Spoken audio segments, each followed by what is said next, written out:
We in the Progressive Caucus believe, and many of us were signatories and co-sponsors of H.R. 676, which is a single-payer bill or health care for all, Medicare for all. But I want to say personally that I think that today that this is a dramatic step forward in the quest to make sure that all Americans are covered and can go to the doctor. This issue of health care reform is one of the defining issues in our country. And it's one that we finally grappled with in 2010 to come up with a bill that not everyone agreed with. As a matter of fact, as Mr. Ellison will remember, I didn't agree with this. I was not satisfied with health care reform within the context of a for-profit system, because I want a not-for-profit system.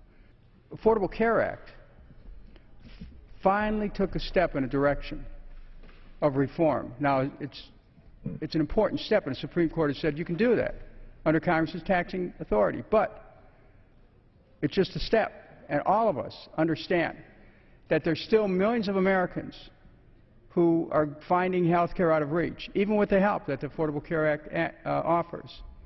And that's why at the state, there are still states, such as Vermont, that are looking as to how they can go forward with a single-payer plan within their state. Would the gentleman yield for a moment? Yes, I yield. Let me just ask the gentleman a question. You had an amendment that we were trying to move on to the Affordable Care Act, which would allow states, if they chose to pursue alternatives like a single-payer system.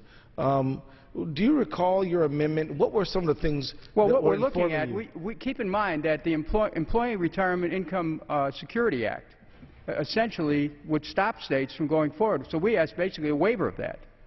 And the amendment would have provided for a waiver so states would have no legal bar to pursue a single-payer system. That was essentially passed in committee and then stripped out. But the point is, we can enable that. Congress can facilitate that. And the passage of Affordable Care Plus, the Supreme Court saying Congress can't move on health care. Congress can take a step. Yep. Finally puts us in a position where we can elevate health care to the highest level of public concern. And so I think that we need to recognize that we've taken a big step here. And as someone who wasn't sure at first, as someone who, in a sense, reluctantly voted for the Affordable Care Act on the hope that by proving we could have reform within the context of a for-profit system, that it would open the door for further reforms, I'd say this is a great day.